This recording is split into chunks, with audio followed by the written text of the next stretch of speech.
Salam, hörmətli müəllimlər. Bu gün elastiklik qüvvəsi, sürtünmə qüvvəsi mövzusunu izah edəcəm. İlk öncə elastiklik qüvvəsindən başlayaq. Biz bilirik ki, hər bir cismin özünün forması və ölçüləri var.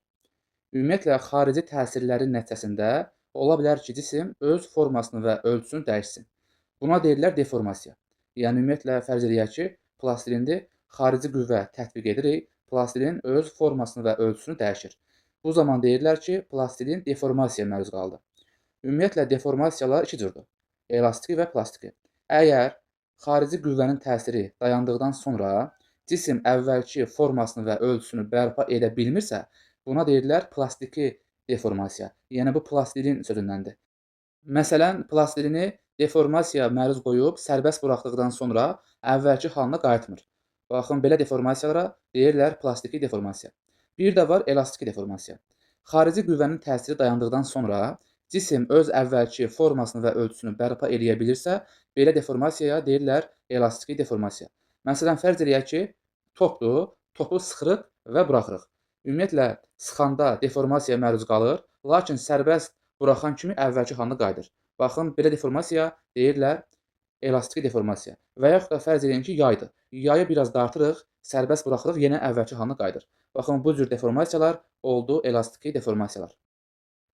İndi buradan belə bir maraqlı sual ortaya çıxır ki, bəs elastiki deformasiyalarda cismi deformasiya etdirdikdən sonra həmin o cismi əvvəlki halına qaytaran qüvvə hansı qüvvədir? Təbii ki, bu elastiklik qüvvəsidir.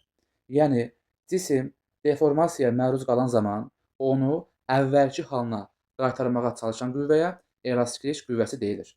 Elastiklik qüvvəsi elektromaqnit təbiətli qüvvədir. Fərz eləyək ki, bizim belə bir yayımız var və baxılan anda yaydan heç bir cisim asılmayıb. Yəni, yay deformasiyaya məruz qalmayıb. İndi isə fərz eləyək ki, baxın, həmin bu M kütləli cismi aparıb asırıq, baxın, bu yaydan və aparıram. Baxın, bu M kütləli cismi aparıb asıram, bax, bu yaydan. Təbii ki, bu zaman həmin bu M kütləli cismin ağırlıq qüvvəsinin təsiri altında bu yay uzanmalıdır da. Yəni, baxın, yay belə uzanmalıdır. Baxın, yayımız uzandı, bax, belə. İndi burada yayın deformasiya olunmamış uzunluğuna deyirəm L0. Yayın deformasiya olunmuş uzunluğu olsun L qədər.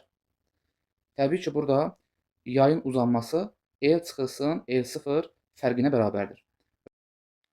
Həmin bu L çıxılsın L0 fərqinə deyirlər yayın mütləq uzanması. Yəni delta L. Bir daha deyirəm ki, baxın, burada yayın uzandığı məsafəni tapmaq üçün, yəni baxın, bu delta L məsafəsini tapmaq üçün yayın son uzunluğundan, yəni baxın, bu L məsafəsindən yayın başlanğıc uzunluğunu, yəni baxın, L0 məsafəsini çıxmaq lazımdır. Yay deformasiya olunan zaman onda yaranan elastik qüvvəsi F bərabərdir K delta L düsturu ilə ifadə olunur. Burada F yayda ortaya çıxan elastik qüvvəsidir. K yayın səthi kəmsaldır. Delta L isə yayın uzanma və yaxud da sıxılma miqdarıdır. Həmin bu ifadəyə deyirlər Hooke qanununun riyazi ifadəsi. Hooke qanunu belə ifadə olunur. Kiçik deformasiyalarda elastiklik qüvvəsinin qiyməti mütləq uzanma ilə düz mütənasibdir. Bəzi hallarda mütləq uzanmanı X hərfi ilə işarə edirlər və yazırlar F bərabərdir Kx. Yəni, bunlar eyni şeylərdir. Ümumiyyətlə, elastiklik qüvvəsinin proyeksiyası isə belə yazılır. F elastiklik proyeksiya bərabərdir mənfi Kx. Baxın, burada olan mənfi işarəsi elastik qüvvənin deformasiyanın əksinə olması deməkdir. Yəni, fərz eləyək ki, biz bu yayı dartırıq. Ümumiyyətlə, yayı dartan zaman təbii ki, deformasiya olur. Baxın, bu istiqamətdə yazıram deformasiya. Deformasiya oldu aşağı doğru. Lakin yay aşağı doğru dartılan zaman ona yuxarı doğru elastik qüvvəsi təsir edir və onu əvvəlki halına qaytarmaq istəyir. Yəni, buradan göründü ki, ümumiyyətlə, elastik qüvvəsinin istiqaməti ilə deformasiyanın istiqaməti bir-birinin əksinə oldu. Yəni, deformasiya aşağı doğrudur, yay uzanır, lakin elastik qüvvəsi onun qarşısını almaq üçün istiqaməti yuxarı doğrudur. Baxın, bu mənfi işarəsi də baxın, bunu göstərir. Yəni, həmişə elastiklik qüvvəsi deformasiyanın əksinə doğru istiqamətlənməlidir. Elastiklik qüvvəsinin proyeksiyasının mütləq uzanmadan asılı qrafiki. Düsturu yazmışam, Fx bərabərdir mənfi Kx-dır. İndi burada əgər x müsbət olarsa, qabaqda olan mənfiyə görə f(x) olmalıdır mənfi. Yəni x-in müsbət qiymətlərinə f-in mənfi qiymətləri uyğun gələcək. Yəni qrafikin bir hissəsi olmalıdır, baxın burada. İndi ümumiyyətlə x-in müsbət olması üçün yay uzanmalıdır. Hardan bilirəm? Çünki demişik ki, burada x mütləq uzanmadır. Yəni yayın son və başlanğıc uzunluğunun fərqinə bərabərdir. İndi burada əgər yay uzansa, təbii ki, onda yayın son uzunluğu başlanğıc uzunluğundan çox olmalıdır. Əgər burada L0-dan böyükdürsə, onda böyükdən kiçik çıxana təbii ki, qalmalıdır müsbətdə. Onda belə çıxır ki, x-in müsbət olduğu hal yayın uzanmasına aiddir və baxın, həmin bu hissə oldu uzanmaya aid. İndi baxıram ikinci hala. Ola bilər ki, x mənfi olsun. Niyə? Çünki x bərabərdir L çıxılsın L0-dır. Əgər yay sıxılarsa, onu təbii ki, sıxılmış yayın son uzunluğu başlanğıc uzunluğundan kiçik olmalıdır. İndi burada əgər L0-dan kiçikdirsə, onda kiçikdən böyücü çıxanda eləyir mənfi. Onda bax oldu x mənfi. Və qarşıda da mənfi olduğu üçün oldu həmin bu fx müsbət. Yəni sıxılma halında olmalıdır x mənfi, lakin fx müsbət. Baxın, x mənfi, lakin qüvvə müsbət. Deməli oldu, bu da sıxılma halına uyğun. İndi isə danışırıq elastiklik qüvvəsinin modulunun mütləq uzanmadan asılı qrafikindən. Ümumiyyətlə, burada elastiklik qüvvəsinin modulundan söhbət getdiyi üçün düsturda qətiyyən mənfi yazıla bilməz, olmalıdır müsbət kx. Və təbii ki, düsturda mənfi olmadığı üçün qrafik göründüyü kimi, baxın belə, yəni müsbət tərəfdə olmalıdır. Bilməlisiniz ki, sərtlik əmsalı elastiklik qüvvəsindən və yayın mütləq uzanmasından asılı deyil. Yəni, f bərabərdir kx düsturundan alınır k bərabərdir f bölünsün x. Burada k nə f-dən, nə də x-dan göründüyü kimi asılı deyildir. Onda belə bir sual ortaya çıxır ki, bəs sərtlik əmsalı nədən asılıdır? Ümumiyyətlə, bilmək lazımdır ki, sərtlik əmsalı yalnız materialın növündən və həndəsi ölçülərindən asılıdır. Yazırıq belə, k bərabərdir sy bölünsün L0. Bunu yada saxlamaq üçün bəzən deyirlər, kənd bərabərdir selo. Axı rusca selo kənd deməkdir. Baxın, kənd bərabərdir selo. Deməli, yazdıq, k bərabərdir sy bölünsün L0. Burada k sərtlik əmsalıdır, S en kəsin sahəsidir, Y yunq moduldur, L0 isə başlanğıc uzunluqdur. İndi burada asılı qrafika verilmişdir. Təbii ki, düsturda iki kəlimət arasında qrafiki asılıq qurmaq üçün digər kəlimətlər sabit qalmalıdır. Yəni, mən əgər burada k ilə L0 arasında asılıq qurmaq istəyirəmsə, həm S, həm də Y sabit qalmalıdır. Ona görə yazılıb burada S-nin və Y-nin sabit qiymətində k ilə L0 tərs mütənasib asılıdırlar. Daha sonra k ilə S arasında qrafik qurmaq istəyirəmsə əgər, onda həm Y, həm də L0 sabit qalmalıdır. Yazılıb burada. Həm Y, həm də L0 sabit qalıb və təbii ki, k ilə S bu zaman xətti asılı olmalıdır göründüyü kimi. İndi burada yazılıb tangens alfa bərabərdir Y bölünsün L0. Bu hardan gəlir? Ümumiyyətlə, biz bilməliyik ki, xətti funksiyanın qrafikində qrafikin absis oxu ilə yaratdığı alfa bucağının tangensi bərabərdir. Ordinat oxunda dayanmış kəlmətin absis oxunda dayanmış kəlmətə nisbəti. Yəni, k bölünsün S. İndi baxın, buradan anılır ki, k bölünsün S bərabərdir Y bölünsün L0. Deməli, biz tapdıq ki, həmin bu k bölünsün S nisbəti bərabərdir Y bölünsün L0. Yəni, tangens alfa bərabərdir Y bölünsün L0 yazmaq olar. Bir daha deyirəm ki, burada olan Y hərfi yunq modulunu ifadə edir. Yazıram yunq modulu. Bilmək lazımdır ki, yunq modulu yalnız materialın növündən asılıdır. Həndəsi ölçülərdən qətiyyən asılı deyildir. İndi isə fərz edək ki, çəkisi 0 olan yaylar bir-birinə ardıcıl birləşiblər. Bu zaman bilmək lazımdır ki, yayların hər birində yaranan elastik qüvvələri bir-birinə bərabərdir və yayı dartan qüvvəyə bərabərdir. Bu olsun birinci yay, bu olsun ikinci yay. Birinci yayda yaranmış elastik qüvvəsi olsun F1, ikinci yayda yaranmış elastik qüvvəsi olsun F2. Baxın, bu F1 ilə F2 bir-birinə bərabərdir və yayı dartan F qüvvəsinə bərabərdir. Təbii ki, bu zaman yaylar sisteminin uzanması yayların uzanmalarının cəmi qədəridir də. Yəni, yekun uzanma bərabərdir x1 plus x2. Yəni məsələn, birinci yayın uzanması x1 olsun, ikinci yayın uzanması x2 olsun. Onda sistemin uzanması oldu x1 plus x2. Hooke qanunundan məlumdur ki, f bərabərdir kx-dır.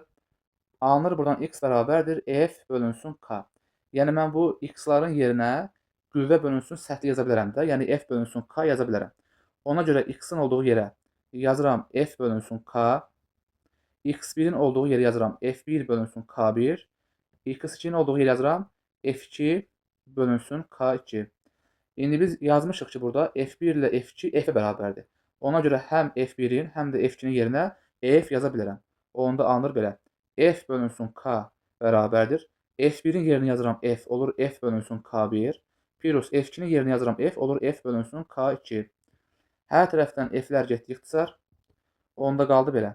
Deməli, 1 bölünsün k, yazıram 1 bölünsün k bərabərdir. 1 bölünsün k1 plus 1 bölünsün k2. İndi burada k nədir? Baxın müəllimlər. Mən burada yazmışam x bərabərdir x1 plus x2. Yəni sistemin yekun uzanması bərabərdir ayrı-ayrı yayların uzanması. İndi buradakı x sistemin yekun uzanmasıdır. Sistemin yekun uzanması da sistemə təsir edən qüvvənin sistemin yekun sərtliyinə olan nisbətidir. Yəni bax buradakı k sistemin yekun sərtliyidir. Ona görə baxın bunun yazaq yerinə k yekun. Oldu bu k yekun. Həmçinin bu da oldu k yekun. Və bu da oldu k yekun. Deməli biz tapdıq ki, ardıcıl birləşmə zamanı yekun sərtliyin qiymətinin tərsi bərabərdir. Ayrı-ayrı yayların sərtlilərinin tərs qiymətlərinin cəmi. Yəni 1 bölünsün k yekun bərabərdir 1 bölünsün k1 plus 1 bölünsün k2. Buradan da alınır belə. K yekun bərabərdir k1 k2 bölünsün k1 plus k2. Xüsusi halda əgər eyni sərtlikli n sayda yay arıcıl birləşərsə, onda yazmaq olar belə. K yekun bərabərdir. Həmin o yayların birinin sərtliyi bölünsün yayların sayı. İndi isə baxırıq yayların paralel birləşməsinə. Ümumiyyətlə yaylar paralel birləşən zaman yayı müəyyən bir qüvvə ilə dartdıqda onların uzanmaları bir-birinə bərabər olur. Baxın, fərz edək ki, bu yaylar bir-birinə paralel birləşiblər və mən bunları dartıram. Baxın belə. Bunları dartanda görürəm ki, hər iki yay eyni qədər uzandı. Yəni paralel birləşmədə uzanmalar bir-birinə bərabərdir. Əgər birincinin uzanması x1, ikincinin uzanması x2 olarsa, yazdım ki, x1 ilə x2 bir-birinə bərabər olmalıdır. Həmçinin bilmək lazımdır ki, yaylar sistemini deformasiyaya məruz qoyan, baxın bu F qüvvəsi, ayrı-ayrılıqda yayları deformasiya etdirən qüvvələrin cəminə bərabərdir. Yəni, ümumiyyətlə, baxın bu F qüvvəsi bərabərdir F1 plus F2-yə. İndi burada uzanmalar bir-birinə bərabər deyə x1 bərabərdir x2, o da bərabərdir x yaza bilərəm. Solda olan yayın sərtliyinə deyirəm k1, sağda olan yayın sərtliyi olsun k2, yazıram k2. İndi burada f-in yerinə yazıram kx, f1-in yerinə yazıram k1 x1, f2-nin yerinə yazıram k2 x2. Həm də burada yazmışam ki, x1 ilə x2 bir-birinə bərabərdir və x-ə bərabərdir. Ona görə həm x1-in, həm də x2-nin olduğu yerə x yaza bilərəm və yazıram. Kx bərabərdir.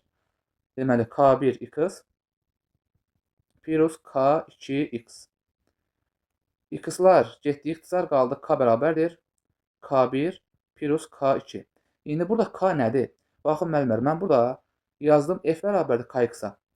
Yəni, həmin bu f qüvvəsi bərabərdir. Sistemin yekun sərtliyi vurulsun sistemin yekun uzanması. Yəni, bax, buradakı k sistemin yekun sərtliyidir. Ona görə, deməli, mən tapdım nə? Baxın, bu k yekun bərabərdir, yazıram. Deməli, k yekun bərabərdir k1 plus k2. Deməli, paralel birləşmiş yayların yekun sərtliyi ayrı-ayrı yayların sərtliklərinin cəminə bərabərdir. Xüsusi halda eyni sayda eyni sərtliyə malik olan yay bir-biri ilə paralel birləşərsə, onda sistemin yekun sərtliyi bərabərdir Yaylardan birinin sərtliyi vurulsun yayların sayı. Yazmışam, diqqət. Aşağıdakı birləşmə paralel birləşmədir. Bir çox hallarda belə suallara rast gəlinir və bilməlisiniz ki, baxın, bu tip birləşmə paralel birləşmədir. Bəs niyə görə? Çünki biz bilirik ki, paralel birləşmədə deformasiyalar eynidir və indicə bunu qeyd etdik. Yəni, paralel birləşmənin şərti budur ki, deformasiyalar bir-birinə bərabər olsun. İndi burada fərz eləyək ki, həmin bax bu cismi aparırıq, baxın bura, sağ tərəfə doğru. Bu zaman cisim sağ tərəfə doğru x qədər getdiyi üçün sağda olan yay, baxın həmin bu yay, x qədər sıxılacaq. Yazıram, x qədər sıxılacaq. Və təbii ki, solda olan yayda x qədər uzanmalıdır da, x qədər uzanmalıdır. Yəni, ümumiyyətlə, sağda olan yay x qədər sıxılanda, solda olan yay x qədər uzandı.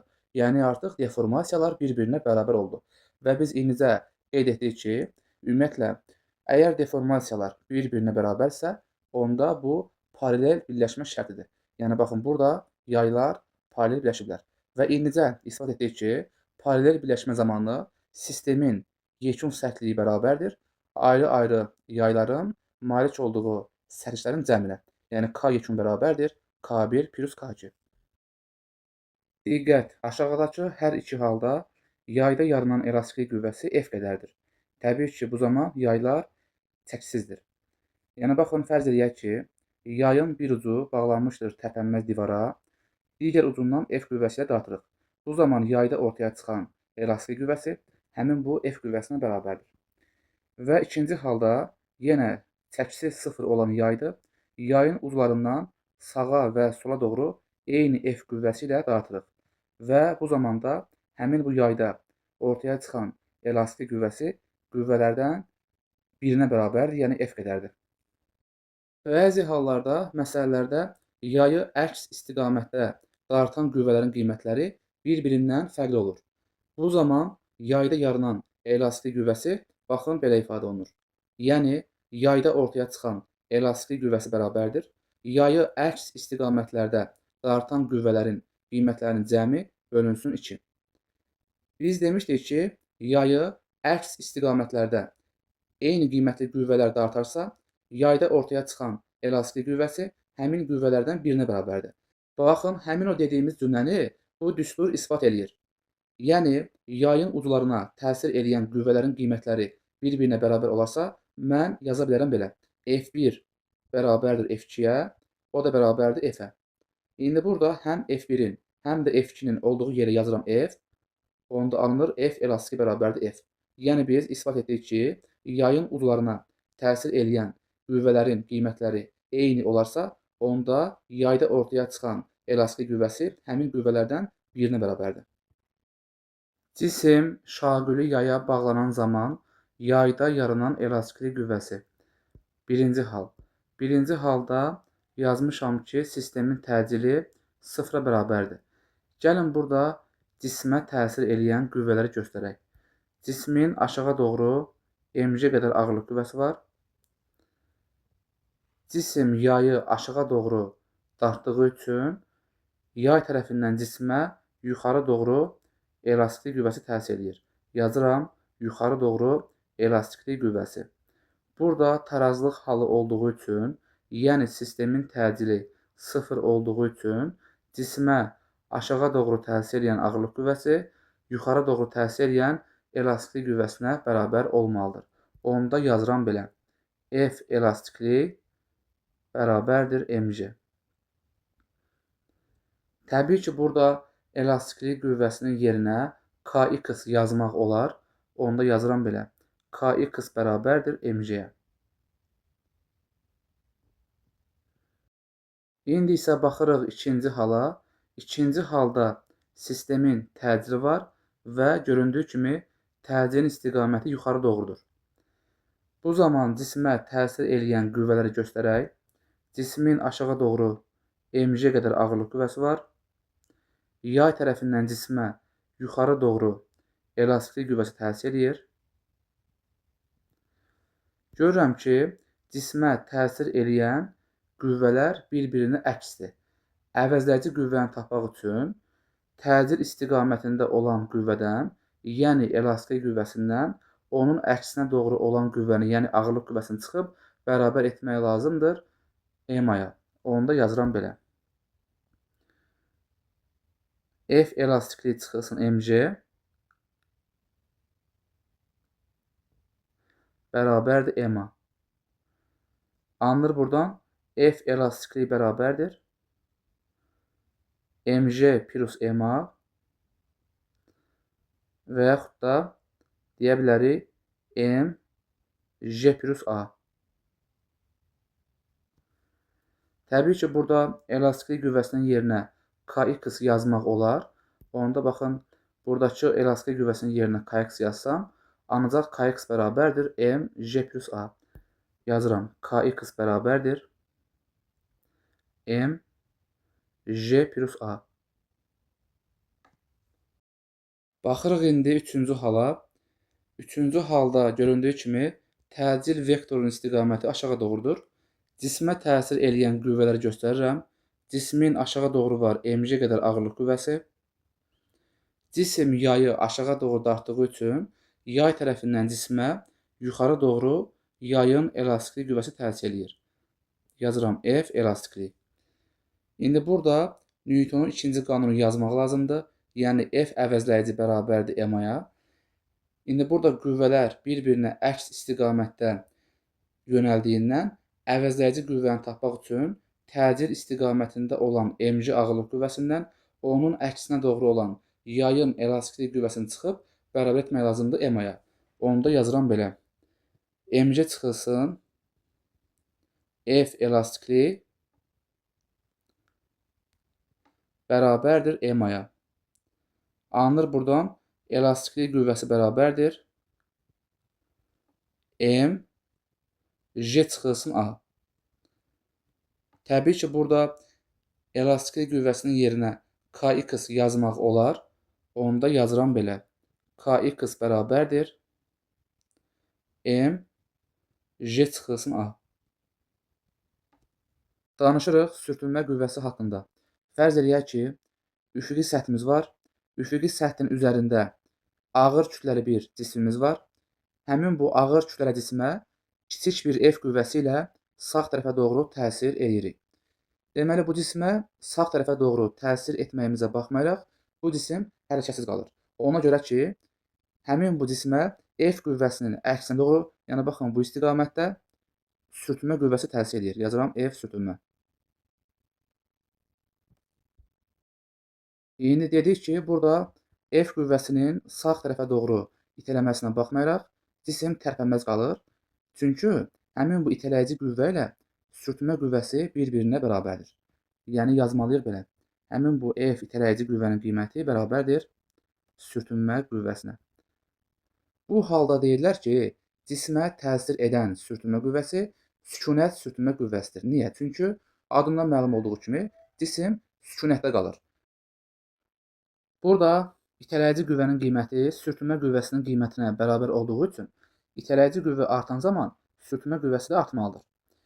Və təbii ki, itələyici qüvvənin müəyyən qiymətindən sonra baxın, bu cisim sağ tərəfə doğru sürüşməyə başlayacaq. Və cisim sürüşən zaman cismə təsir edən sürtünmə qüvvəsinə deyirlər sürüşmə sürtünmə qüvvəsi. Biz dedik ki, dartı qüvvəsi artdıqca cismə təsir eləyən sükunət sürtünmə qüvvəsi də artır.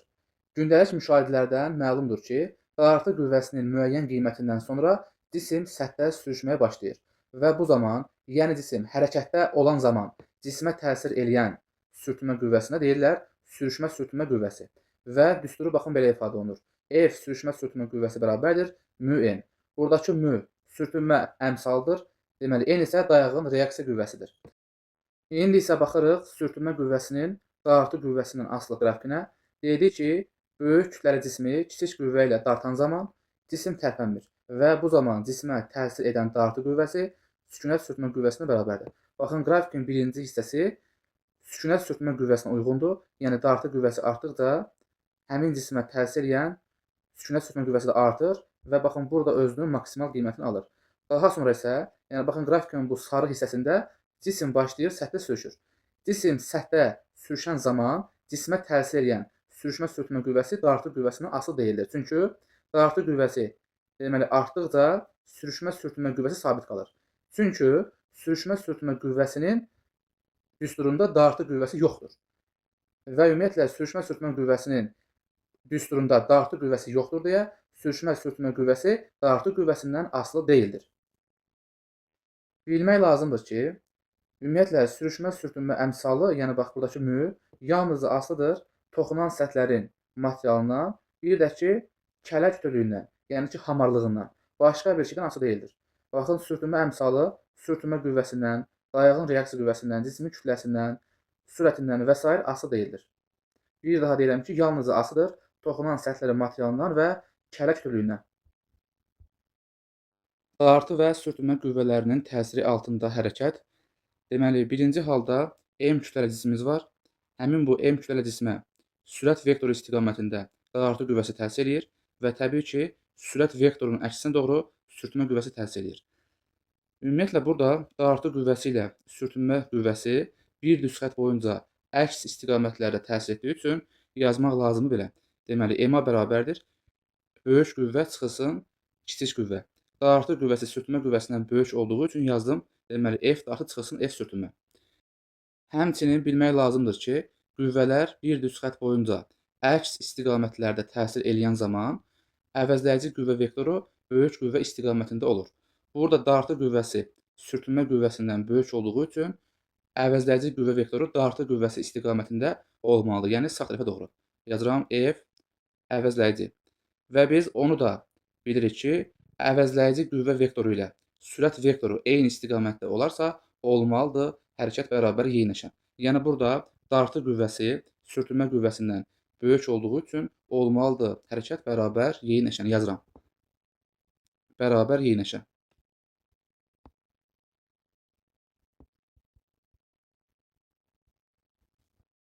Baxırıq ikinci hala. İkinci halda sürtünmə qüvvəsi dartı qüvvəsindən böyükdür. Bu zaman hərəkət tənini yazdım. MA bərabərdir böyük qüvvə çıxılsın kiçik qüvvə. Yəni, sürtünmə qüvvəsi çıxılsın dartı qüvvəsi. İndi burada qüvvələr bir düz xətt boyunca əks istiqamətlərdə təsir etdiyi üçün yekun əvəzləyici qüvvə böyük qüvvə istiqamətində olmalıdır. Yəni, sürtünmə qüvvəsi istiqamətində olmalıdır. F əvəzləyici.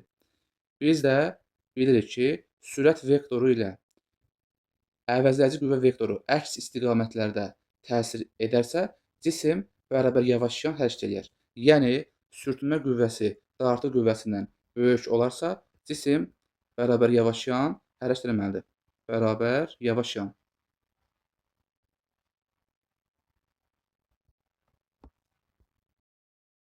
Baxırıq üçüncü hala. Üçüncü halda dartı qüvvəsi sürtünmə qüvvəsinə bərabərdir. Bu zaman qüvvələr bir-birini tarazlayır deyə təbii ki, təcil sıfırdır və sürət sabitdir. Bunu isbat da eləyə bilərik. Qüvvələr bir düz xətt boyunca əks istiqamətlərdə təsir etdiyi üçün yazdım. Deməli, MA bərabərdir F dartı çıxılsın F sürtünmə. İndi burada dartı qüvvəsi sürtünmə qüvvəsinə bərabər deyə onların fərqi verdikcə sıfır. Yəni, tapdıq ki, MA bərabər sıfıra. Aşağıdan yazmışam. Onda buradan alınır təcil bərabər sıfıra, yəni sürət sabit qalmalıdır. Onda belə çıxır ki, əgər dartı qüvvəsi ilə sürtünmə qüvvəsi bir-birinə bərabərsə, olmalıdır hərəkət bərabər sürətli. Yazıram. Bərabər sürətli.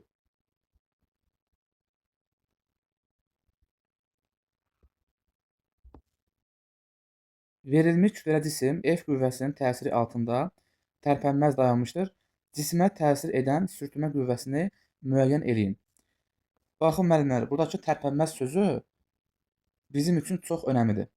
Çünki cismin tərpənməz dayanması üçün tarazlıq şərti ödənməlidir. İndi burada cismə sağ tərəfə doğru F qüvvəsi təsir eləyir. Cismin tarazda qalması üçün sağ tərəfə doğru təsir edən qüvvə sol tərəfə doğru təsir edən qüvvəyə, həmçinin aşağı doğru təsir edən qüvvə yuxarı doğru təsir edən qüvvəyə bərabər olmalıdır. İndi burada cismə aşağı doğru təsir eləyir. MC qədər ağırlıq qüvvəsi yazıram. Aşağı doğru təsir edir MC qədər ağırlıq qüvvəsi. Yazıram MC. Həmçinin F qüvvəsi cismi səthə sıxdığı üçün səth tərəfindən cismə dayağın reaksiya qüvvəsi təsir edir. Yazıram sol tərəfə doğru dayağın reaksiya qüvvəsi N. Və təbii ki, burada cisim aşağı doğru düşmək istəyir deyə ona səth boyunca yuxarı doğru sürtünmə qüvvəsi təsir edir. İndi burada cisim tərpənməz olduğu üçün F sürtünmə bərabərdir. Müəyyən yazmaq qətiyyən olmaz. Bunu bilməlisiniz. Burada qüvvələrin tarazlıq şərtini yazmaq lazımdır. Yəni cismin tərpənməz qalması üçün sağ tərəfə doğru təsir edən qüvvə sol tərəfə doğru təsir edən qüvvəyə, həmçinin aşağı doğru təsir edən qüvvə yuxarı doğru təsir edən qüvvəyə bərabər olmalıdır. Yəni F sürtünmə bərabərdir mg-yə, həmçinin F qüvvəsi də bərabərdir dayağın reaksiya qüvvəsinə. Qurtarı getdi. Bir daha deyirəm ki, cisim tərpənməz dayandığı zaman F sürtünmə bərabərdir. Müəyyən yazmaq qətiyyən olmaz. Siz dərhal qüvvələrin tarazlıq şərtini yazmalısınız. Cisim hərəkətdə olsaydı, yəni səthə sürüşsəydi, onda cisimə təsir edən sürtünmə qüvvəsi sürüşmə qüvvəsi olardı. Və onda yazardıq belə: F sürüşmə qüvvəsi bərabərdir mün. İndi burada cisim hərəkətdə olsa belə, yenə F qüvvəsi dayağın reaksiya qüvvəsinə bərabər olacaq. Niyə görə? Çünki divar tərpənməzdir. Yəni üfüqi istiqamətdə heç bir hərəkət yoxdur. Və buna görə də üfüqi istiqamətdə cisimə təsir edən qüvvələr bir-birini tarazlamalıdır. Yəni F qüvvəsi dayağın reaksiya qüvvəsinə bərabər olmalıdır. Yəni mən baxın buradakı dayağın reaksiya qüvvəsinin yerinə F yaza bilərəm. Çünki F və N bir-birinə bərabərdir. Onda alınır belə: mü vurulsun F. Bir daha deyirəm ki, həmin bu düstur cismin səthdə sürüşdüyü zaman yazılır. Bax, yazıram. Cisim səthdə sürüşərsə.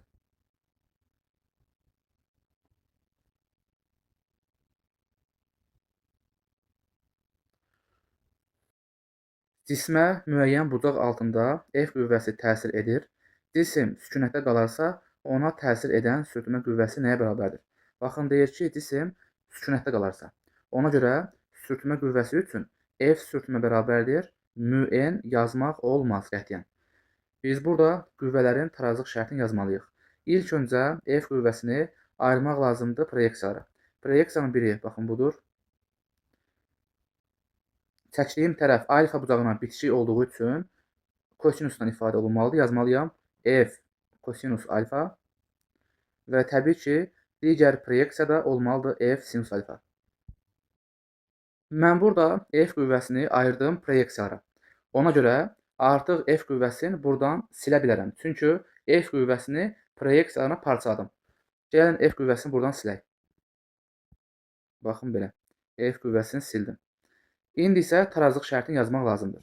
Cismi sağ tərəfə doğru F kosinus alfa qüvvəsi dartdığı halda cisim qalıb sükunətdə. Deməli, cismə F kosinus alfa qüvvəsinə bərabər və onun əksinə doğru yönəlmiş sürtünmə qüvvəsi təsir eləyir. Cisim sükunətdə qaldığı üçün həmin sürtünmə qüvvəsinə deyirlər sükunət sürtünmə qüvvəsi. İstiqamətini göstərirəm. Təbii ki, burada cisim tərpənməz qaldığı üçün qüvvələrin tarazlıq şərti ödənməlidir. Yəni, sol tərəfə doğru təsir edən sükunət sürtünmə qüvvəsi sağ tərəfə doğru təsir edən F kosinus alfaya bərabər olmalıdır. Onda yazıram belə: sükunət sürtünmə qüvvəsi bərabərdir F kosinus alfa. Üfüqi səth üzərində sürüşən cismə təsir edən sürüşmə sürtünmə qüvvəsinin ifadəsini yazın. İndi burada cisim sürüşdüyü üçün, yəni hərəkətdə olduğu üçün yazmaq lazımdır belə: sürüşmə sürtünmə qüvvəsi bərabərdir mün. İndi burada səthin sürtünmə əmsalı məlumdur, qiymətini verib mü qədərdir. Lakin dayağın reaksiya qüvvəsini tapmalıyıq. İndi burada F qüvvəsinin proyeksiyalarını ayıracam. Proyeksiyanın biri, baxın, budur. Həmin bu proyeksiya alfa bucağına bitişik olduğu üçün yazılır kosinusdan. Yazıram onda F kosinus alfa. Digər proyeksiyada təbii ki, yazılmalıdır sinusdan. Yazıram şaquli proyeksiya bərabərdir F sinus alfa. F sinus alfa. Digər qüvvələri göstərək. Təbii ki, cismin aşağı doğru ağırlıq qüvvəsi var. Göstərirəm. Mərkəzindən aşağı doğru var ağırlıq qüvvəsi, baxın belə. Və təbii ki, Dayaq tərəfindən cismə təsir edən dayağın reaksiya qüvvəsi var. Baxın belə.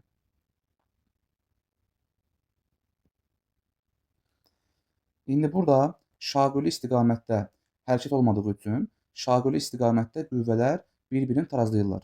Yəni dayağın reaksiya qüvvəsi ilə F sinus alfanın cəmi ağırlıq qüvvəsinə bərabərdir. Onu da yazıram belə. N plus F sinus alfa bərabərdir mc-yə. Və buradan da alınır N bərabərdir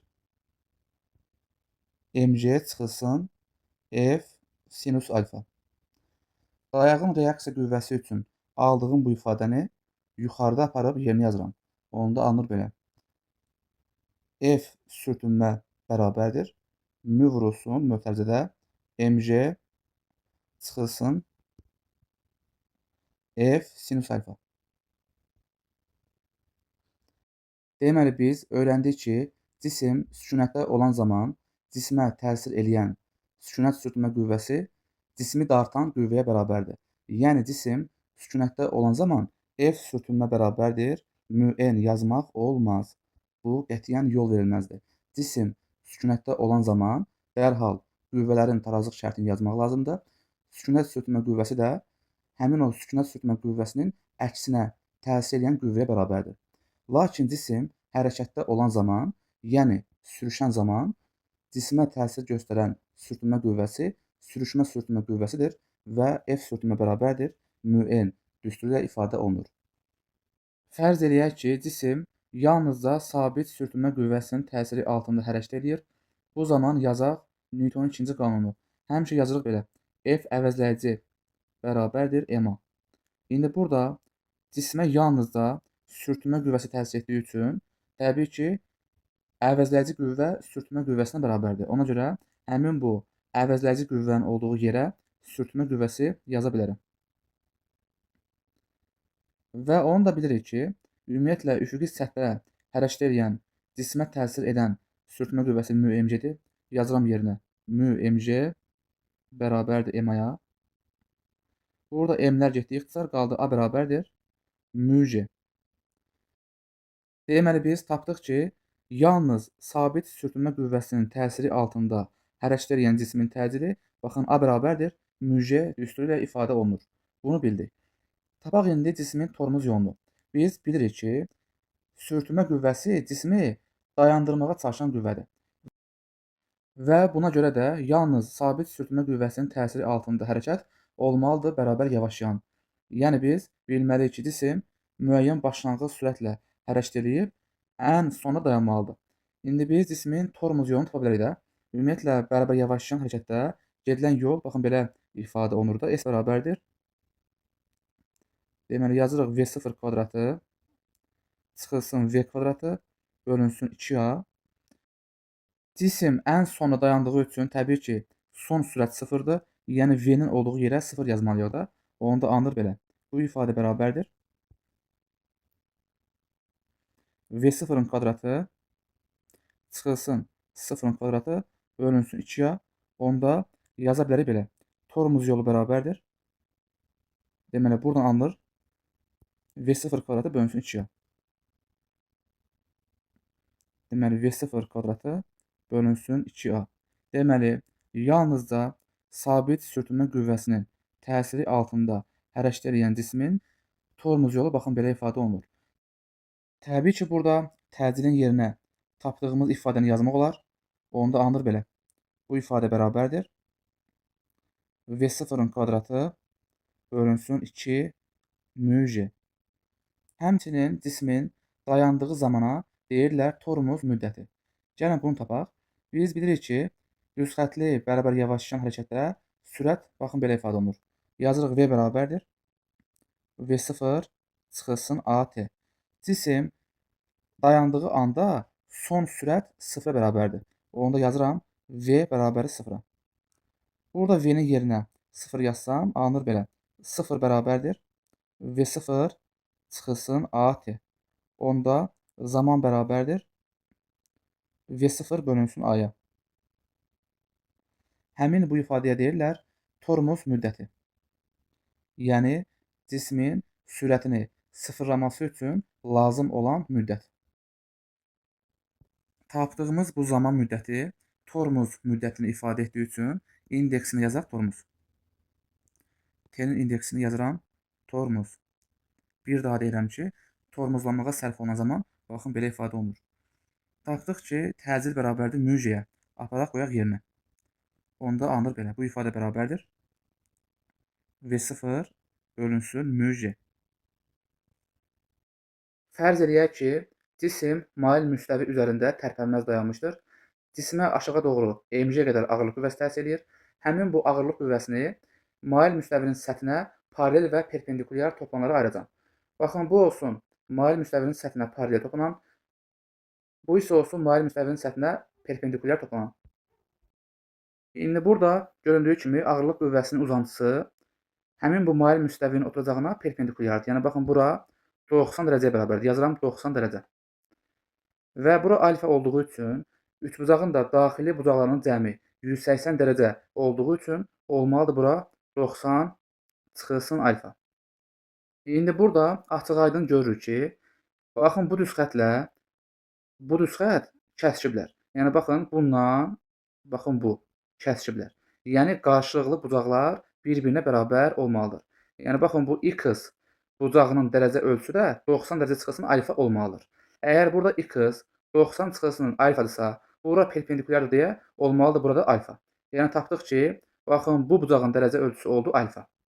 Və üstünə yazıram. Deməli oldu bura alfa.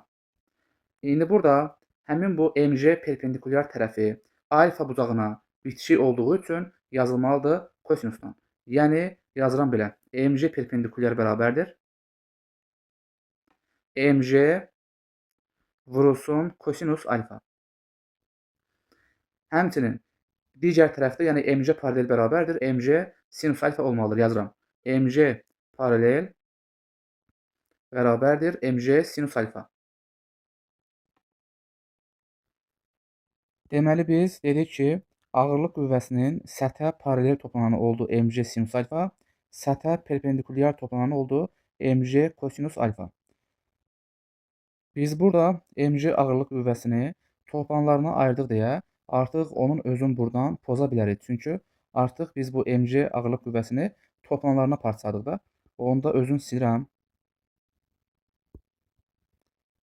Baxın belə. Özünü sildim. İndi burada cisim tərpənməz olduğu üçün təbii ki, tarazlıq şərtini yazmaq lazımdır. Yəni əks istiqamətdə təsir edən qüvvələr bir-birinə bərabər olmalı. Yəni ki, dayağın reaksiya qüvvəsi bərabərdir mg kosinus alfa yazıram. Dayağın reaksiya qüvvəsi bərabərdir mg kosinus alfa. Həmçinin sükunət sürtmə qüvvəsi bərabərdir mg sinus alfa.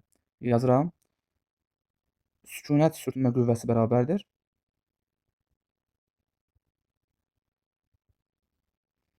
mg sinus alfa.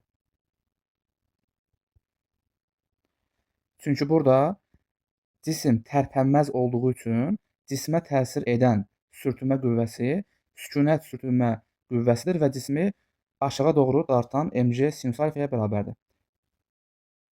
İndi isə baxırıq ikinci hala. Cisim mail müstəvinin səthinə sürüşür. Baxın, V sürəti ilə aşağı doğru sürüşür. Təbii ki, cisim sürüşdüyü üçün bu zaman cismə təsir edən sürtünmə qüvvəsi sürüşmə sürtünmə qüvvəsidir. Və onun da standart düsturu vardır. F sürtünmə bərabərdir μn. Və indicə razılaşdıq ki, dayağın reaksiya qüvvəsi mg kosinus alfaya bərabərdir. Yazdım yerinə. Dayağın reaksiya qüvvəsinin yerinə yazdım. mg kosinus alfa və ifadəmiz alındı belə. İndi isə danışırıq üst-üstə cisimlər haqqında. Nümunə suallar üzərindən bütün formaları izah edəcəm.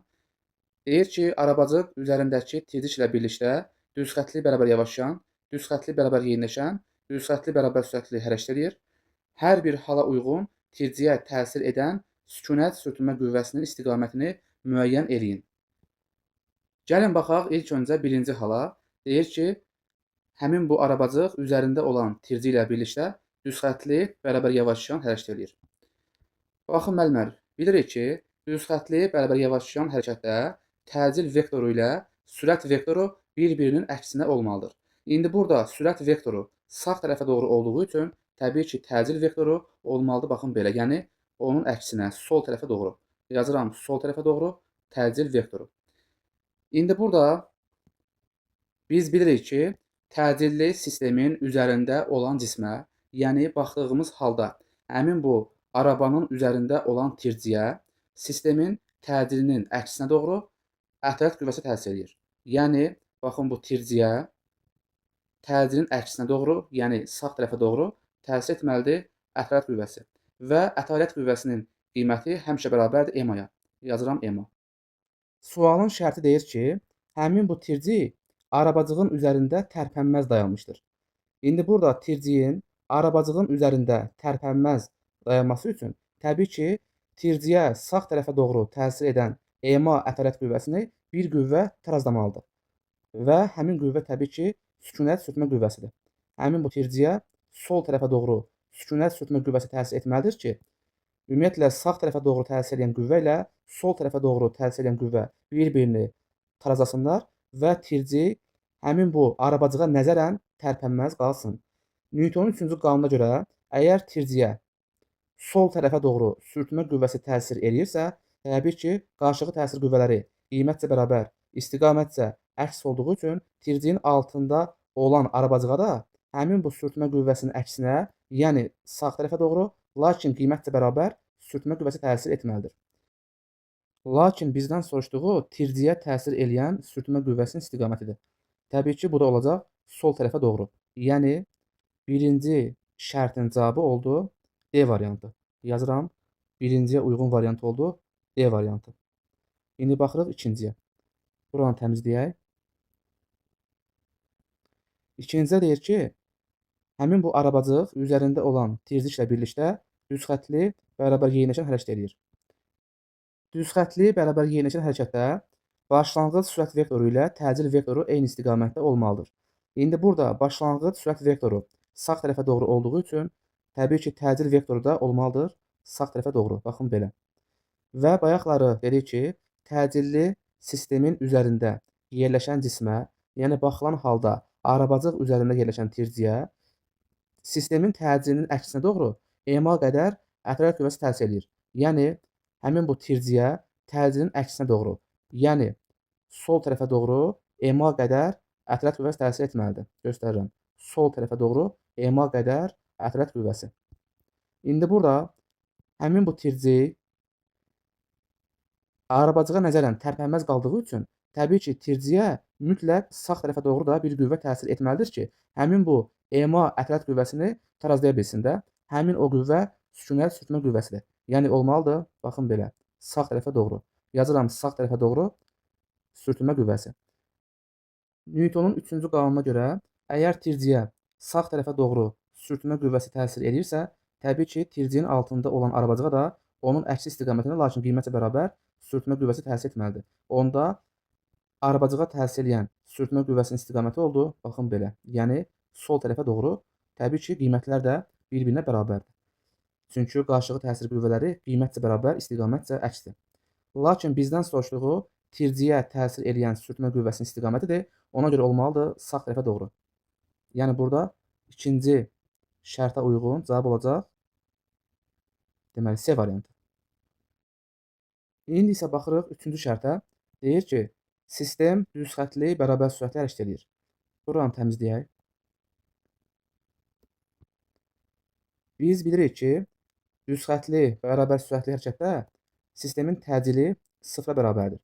Bayaqları tirciyi dartan qüvvə ətalət qüvvəsi idi və ətalət qüvvəsi də belə tapılır da F ətalət bərabərdir EMA.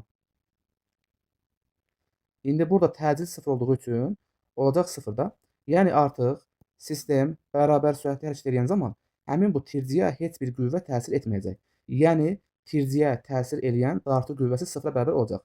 Biz də bilirik ki, sükunət sürtmə qüvvəsi həmişə həmin cismi dartan dartı qüvvəsinə bərabərdir. İndi burada dartı qüvvəsi yoxdur. Yəni tirciyə təsir eləyən dartı qüvvəsi sıfıra bərabərdir. Bir daha deyirəm ki, bayaqları tirciyi dartan ətalət qüvvəsi idi. Lakin indi tapdıq ki, ətalət qüvvəsi yoxdur, sıfıra bərabərdir. Əgər ətalət qüvvəsi sıfıra bərabərdirsə və bayaqları ətalət qüvvəsi dartı qüvvəsi rolunu oynayırdı, deməli həm də dartı qüvvəsi sıfıra bərabərdir. Və biz də demişik ki, həmişə sükunət sürtmə qüvvəsi cismi dartan qüvvəyə bərabərdir. Əgər cismi dartan qüvvə 0-a bərabərdirsə, təbii ki, onda sükunət sürtmə qüvvəsi də 0-a bərabərdir. Yəni burada 3-cü şərtə uyğun cavab olacaq Y variantı. Üst-üstə cisimlərə aid nümunə sual 2-yə baxırıq. Ortadakı tirciyi dartıb çıxartmaq üçün lazım olan F qüvvəsinin minimal qiymətini hesablayın. Görürük ki, ortada olan tirciyin həm yuxarısında, həm də aşağısında tircik var. İndi biz həmin bu tirciyi sağ tərəfə doğru dartan zaman, yəni ortada olan tirciyi buradan dartıb çıxardan zaman, həmin bu ortada olan tirciyi özündən yuxarıda olan tirciyə və özündən aşağıda olan tirciyə sürtünməlidir. Yəni, həmin bu M2 kütləli tirciyə yuxarı və aşağı səthlərindən sürtünmə qüvvəsi təsir etməlidir. Həmin bu F qüvvəsinin minimal qiyməti də sürtünmə qüvvələrinin cəminə bərabər olmalıdır. Həmin sürtünmə qüvvələrini göstərək. Baxın, birinci budur, ikinci budur. İndi burada birinci və ikinci tircik arasında yaranan sürtünmə qüvvəsinə deyirəm. F sürtünmə 1-2 yazıram. Deməli, F sürtünmə 1-2. Eyni məntiqlə ikinci və üçüncü tircik arasında olan sürtünmə qüvvəsinə deyirəm. F sürtünmə 2-3 yazıram. F sürtünmə 2-3. Dediyimiz kimi, həmin bu F qüvvəsinin minimal qiyməti sürtünmə qüvvələrinin cəminə bərabər olmalıdır. Onda yazıram belə. F minimal bərabərdir. F sürtünmə 1-2 plus F sürtünmə 2-3 bərabərdir. İndi burada birinci və ikinci tircik arasında olan sürtünmə əmsanı deyirəm mü 1-2. Yazıram bura. Mü 1-2. Eyni məntiqlə ikinci və üçüncü tircik arasında olan sürtünmə əmsanı deyirəm mü 2-3. Yazıram bura. Mü 2-3.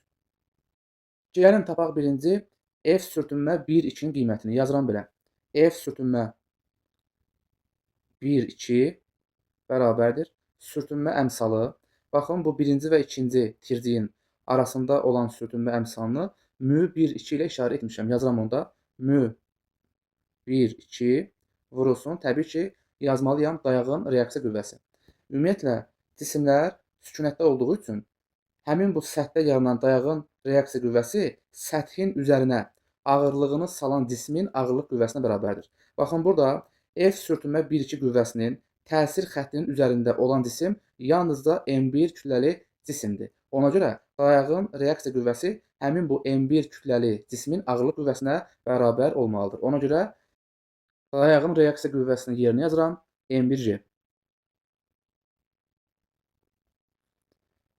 İndi burada hesablayacağım F sürtünmə 2-3 qüvvəsinin qiymətini. Yazıram belə. F sürtünmə 2-3 bərabərdir. Göründüyü kimi ikinci və üçüncü cisimlərin ayrılma sərhədləri arasında olan sürtünmə əmsalını mü 2-3 ilə işarə etmişəm. Yazıram belə. Mü 2-3 vurulsun dayağın reaksiya qüvvəsi yazmalıyam. İndi burada görürəm ki, F sürtünmə 2-3 qüvvəsinin təsir xəttinin üzərində M1 və M2 kütləli cisimlər yerləşir. Deməli, həmin bu səthin dayağın reaksiya qüvvəsinin qiyməti M1 və M2 kütləli cisimlərin ağırlıq qüvvələrinin cəminə bərabərdir. Yəni, mən burada yazmalıyam dayağın reaksiya qüvvəsinin yerinə M1 plus M2 vurulsun J. Yuxarı getdi. Deməli, tapdıq. F sürtünmə 1-2-nin qiyməti oldu. Mü 1-2 vurulsun M1J. F sürtünmə 2-3-ün qiyməti oldu. Mü 2-3 vurulsun mötərizədə M1 plus M2 vurulsun J. Aparıb yerinə yazaq. Yəni, tapdıq ki, F minimal bərabərdir. F sürtünmə 1-2-nin qiymətini yazıram yerinə. Tapmışıq. Mü 1-2 M1J plus F sürtünmə 2-3-ün qiymətini yazıram yerinə. Tapmışıq. Mü 2-3 mötərizədə M1 plus M2 vurulsun J. Baxın, işin məntiqi budur. Yəni, biz həmin bu ortada olan tirciyi dartıb çıxartmaq üçün lazım olan F qüvvəsinin minimal qiymətini baxın, bu düsturla hesablaya bilərik. Üst-üstə cisimlərə aid nümunə sual 3-ə baxırıq. Kütləsi balaca M bərabərdir 5 kiloqram olan metal parçası Böyük M bərabərdir 2 kiloqram kütləli taxta parçasının üzərində olmaqla hamar üfüqi müstəvidə yerləşdirilib, cisimlər arasındakı sürtünmə əmsalı mü bərabərdir 0,4-dür. Metal parçasına üfüqi istiqaməti tətbiq olunan F qüvvəsinin hansı maksimal qiymətində cisimlər birlikdə hərəkət edirlər? Deyir ki, üfüqi müstəvi hamardır. Yəni, aşağıda olan tirci ilə həmin bu üfüqi səth arasında sürtünmə qüvvəsi yoxdur. Həm də burada soruşduğu F qüvvəsinin maksimal qiymətidir. Ona görə F qüvvəsinin maksimal qiymətini soruşur ki, çünki F qüvvəsi çox-çox böyük olarsa, onda üstdə olan cismi aparar, altda olan cisim isə qalar yerində. Yəni, artıq cisimlər ayrı-ayrı hərəkət edirlər. Cisimlərin birlikdə hərəkət etməsi üçün tələb olunan F qüvvəsinin maksimal qiyməti bizdən tələb olunur. İndi burada cisimlər birlikdə hərəkət edirlər. Üstdə olan tirci aparan təbii ki, göründüyü kimi F qüvvəsidir. Yaxşı, bəs altda olan tirci aparan hansı qüvvədir? Bu sualın cavabı sürtünmə qüvvəsidir. Yəni, altda olan tirci aparan sürtünmə qüvvəsidir. Göstərirəm. Altda olan tirciyə sağ tərəfə doğru sürtünmə qüvvəsi təsir edir ki, altda olan tirci sağ tərəfə doğru hərəkət edir. Newtonun 3-cü qanununa görə qarşılıqlı təsir qüvvələri qiymətcə bərabər, istiqamətcə əksdir. Yəni, altda olan tirciyə sağ tərəfə doğru sürtünmə qüvvəsi təsir edirsə, üstdə olan tirciyə də qiymətcə bərabər, lakin istiqamətcə əks. Yəni, sol tərəfə doğru sürtünmə qüvvəsi təsir etməlidir. Göstərək bunu. Üstdə olan tirciyə, baxın, bu istiqamətdə sol tərəfə doğru təsir edir sürtünmə qüvvəsi.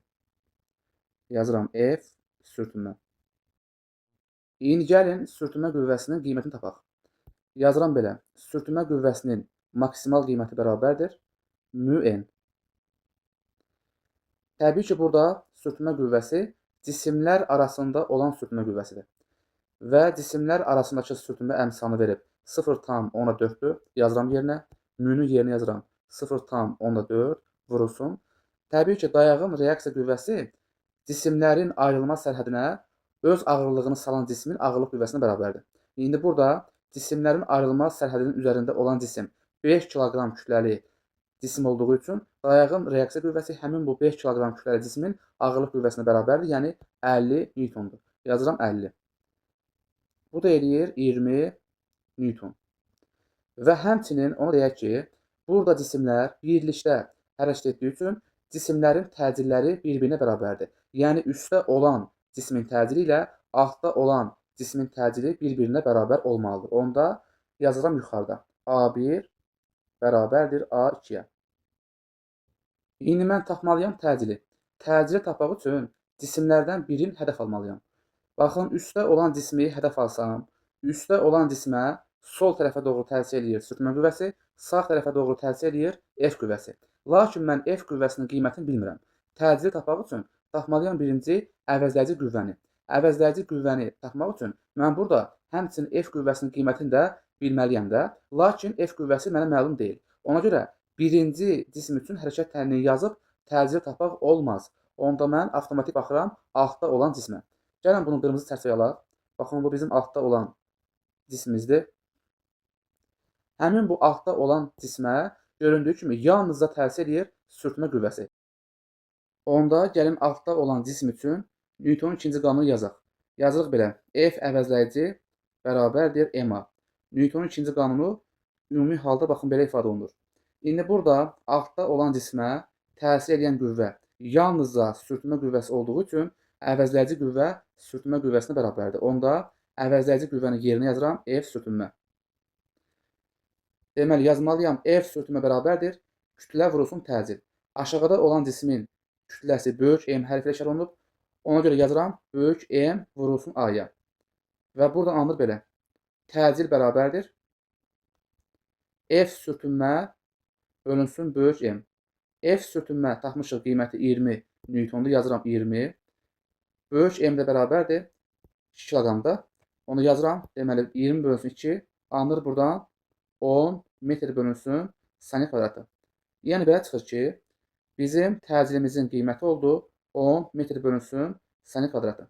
İndi burada yazmışıq ki, birinci və ikinci cismin təcilləri bir-birinə bərabərdir. Yəni, biz tapdıq ki, sistemin təcili, yazıram bura, sistemin təcili bərabərdir 10 metr bölünsün sm kvadratına. Qutar getdi. Burada mənə lazım olan sistemin təcilini tapmaq idi. Artıq mən bunu tapdım. Ona görə əlavə nə varsa hamısını silirəm. Artıq bunlar mənə lazım deyillər. Bunları pozuram. Bunu qaldırıram yuxarı doğru. Şəklin üzərindən sürtünmə qüvvələrini silirəm. İndi burada məsələ deyir ki, cisimlər birlikdə hərəkət edirlər. Yəni burada cisimlərə baxmaq lazımdır birlikdə. Yəni sanki bunlar bir-birinə birləşiblər və sistem bir dənə cisimdən ibarətdir. Belə düşünək. Bu zaman təbii ki, F qüvvəsi bərabərdir. Həmin bu sistemin kütləsi, yəni balaca m plus böyük m vurulsun A olmalıdır. Bir daha deyirəm ki, burada cisimlər birlikdə hərəkət etdiyi üçün mən bunlara eyni bir cisim kimi baxdım və həmin bu cismin kütləsi balaca m plus böyük m-dir və aldığı təcil də A-dır. Onda yazdım Newtonun ikinci qanunu. Əvəzləyici qüvvə bərabərdir F-ə. Niyə görə? Çünki baxın bu cisimlər sisteminə bir dənə cisim kimi baxsaq, təbii ki, burada dartan qüvvə F qüvvəsidir. Səthdə sürtünmə yoxdur. Ona görə əvəzləyici qüvvə elə F qüvvəsinə bərabərdir. Ona görə yazdım əvəzləyici qüvvənin yerinə F. Cisimlərin kütləsinin cəmi vurulsun təcil. Qutar getdi. Deməli, balaca m 5-dir. Böyük m 2-dir. Təcil 10-dur. Cavab oldu 70 Newton. Yəni cavab oldu burada A variantı. Biz məsələni həll etdik. Lakin bəzi hallarda müəllimlərə qaranlıq qalır. Deyirlər ki, niyə görə burada F qüvvəsinin maksimal qiymətini soruşdu? Ona görə ki, əgər F qüvvəsi çox-çox böyük olarsa, təbii ki, onda üstdə olan cismi uçurdub aparar. Lakin altda olan cisim təqribən eyni yerdə qalar. Gəlin bunu təcrübələ göstərək. Göründüyü kimi masa var, masanın üzərində masa örtüsü var və masa örtüsünün üzərində cisimlər var. Masa örtüsü çox uzun bir iplə maşına bağlıdır. İndi maşın hərəkət edəcək və maşın çox böyük təcillə masa örtüsünü dartmalıdır. Çox böyük təcil təbii ki, çox böyük qüvvə deməkdir. F bərabərdir m-yə görə. Baxaq. Baxın, maşın hərəkət elədi.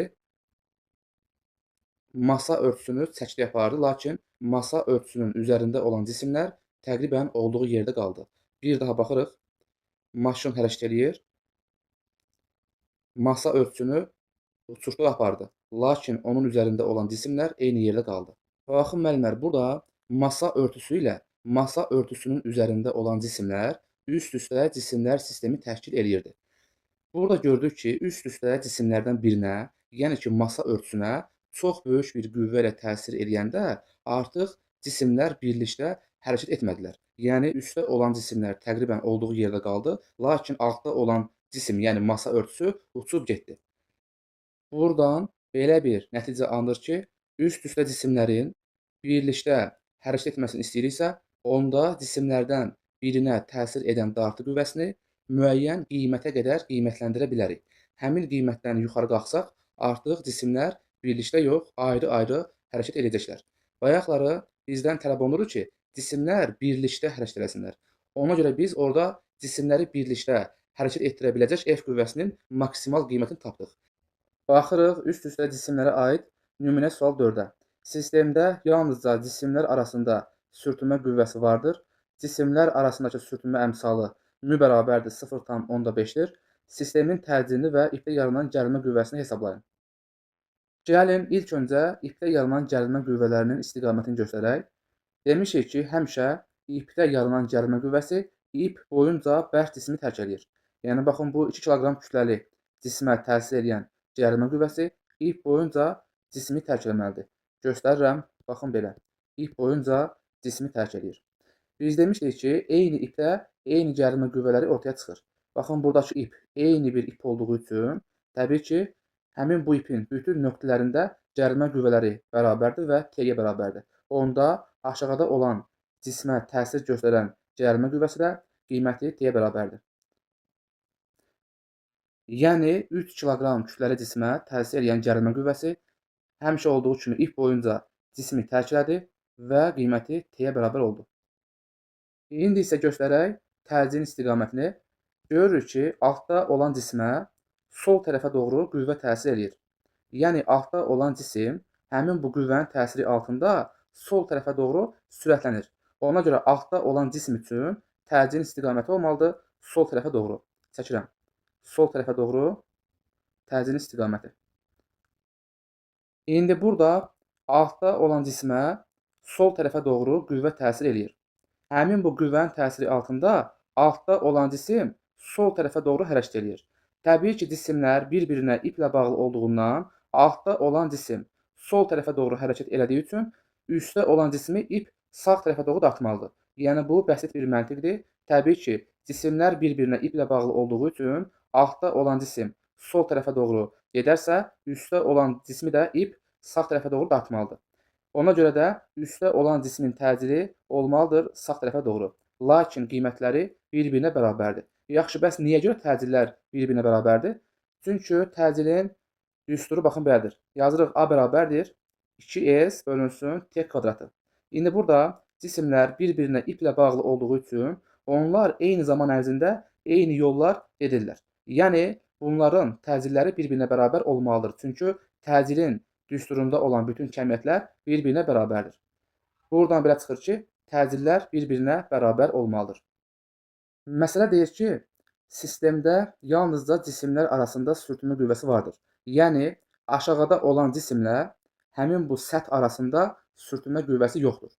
Yəni yalnızca cisimlər arasında sürtünmə qüvvəsi vardır. İlk öncə həmin bu sürtünmə qüvvəsinin istiqamətini göstərək. Baxın, üstdə olan cisim sağ tərəfə doğru hərəkət edir. Altda olan cisim ona sürtünür, deyir getmə. Yəni üstdə olan cisim sağ tərəfə doğru getmək istəyərkən altda olan cisim ona deyir getmə. Yəni üstdəkinə təsir eləyən sürtünmə qüvvəsi olmalıdır sol tərəfə doğru. Baxın belə. Yazıram F sürtünmə. İndi burada altda olan cisim sol tərəfə doğru hərəkət edir. Lakin üstdə olan cisim ona sürtünür. İstəyir ki, onu dayandırsın. Yəni üstdə olan cisim deyir getmə. Getmə dediyi üçün təbii ki, cismə getdiyi istiqamətin əksinə, yəni sağ tərəfə doğru sürtünmə qüvvəsi ilə təsir etməlidir. İndi isə hər bir cisim üçün ayrı-ayrı hərəkət tənini yazmaq lazımdır. Üstdə olan cismin kütləsi olsun M1, altda olan cismin kütləsi olsun M2. İndi üstdə olan cism üçün hərəkət tənini yazaq. Gəlin üstdə olan cismi alaq çərçivəyə. Mən yalnızca baxacağam həmin bu üstdə olan cismə təsir eləyən qüvvələrə. Görürəm ki, üstdə olan cismə sağ tərəfə doğru təsir edir ipin gəlmə qüvvəsi, sol tərəfə doğru sürtmə qüvvəsi. Yəni qüvvələr bir-birini əksdir. Ona görə də təcil istiqamətində olan qüvvədən digər qüvvəni çıxıb bərabər etmək lazımdır M1A-ya. Onu da yazıram belə. Birinci üçün hərəkət tənliyi oldu belə. M1A bərabərdir. Təcil istiqamətində olan qüvvə, yəni T çıxılsın ipin gəlmə qüvvəsinin əksinə olan qüvvə, yəni sürtmə qüvvəsi. Yazıram T çıxılsın F sürtünmə.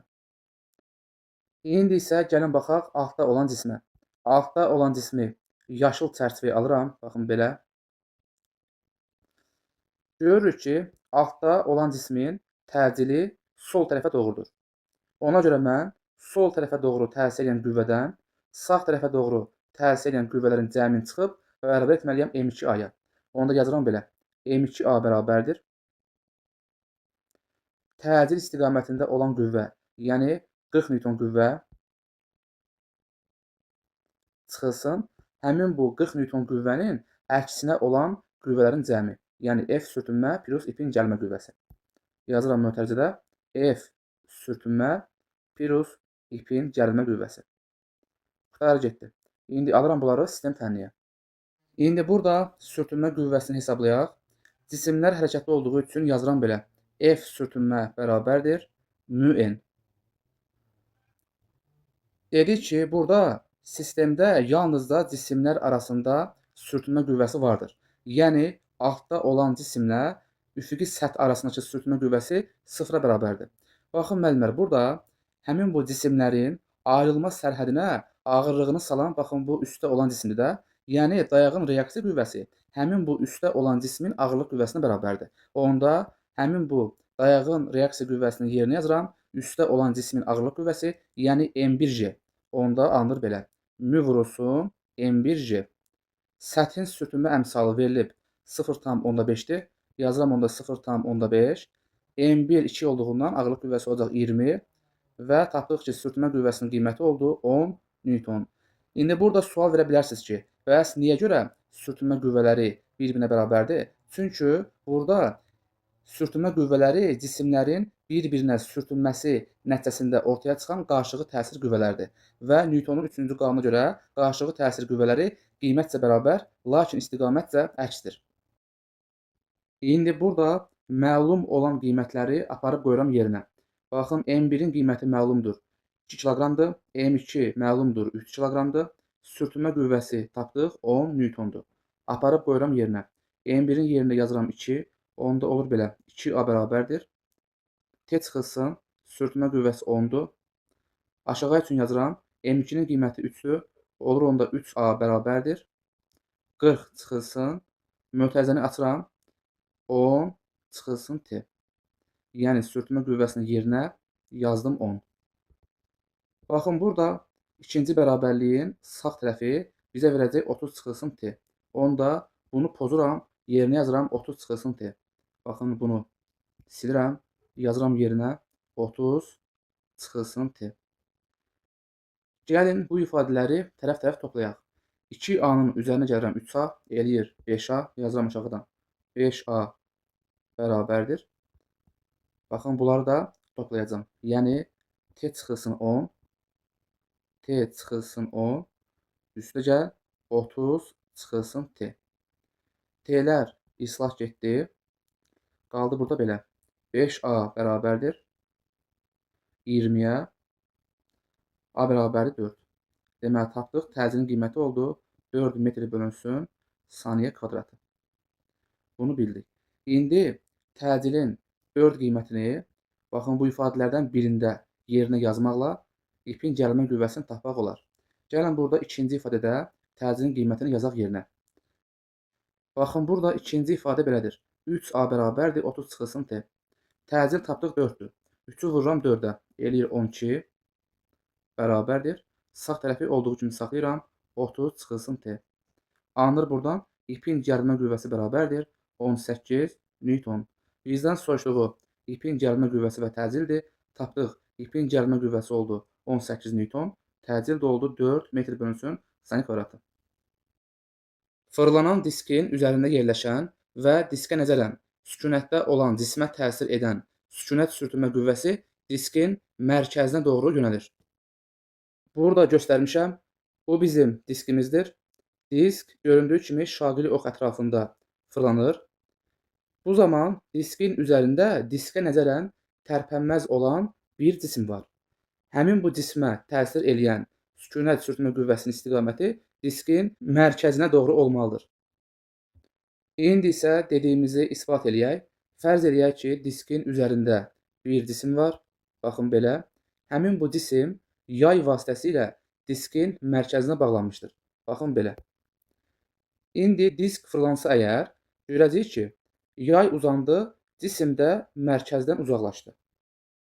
Yəni, disk fırlanan zaman yay cisim sistemi, baxın, bu formanı alacaq. Yay uzanacaq, cisim də mərkəzdən uzaqlaşacaq. Baxın belə. Burada belə bir sual ortaya çıxır ki, bəs burada yayı uzadan, cismi mərkəzdən uzaqlaşdıran hansı qüvvədir? Baxın, bu mərkəzdən qaçma əfələt qüvvəsidir.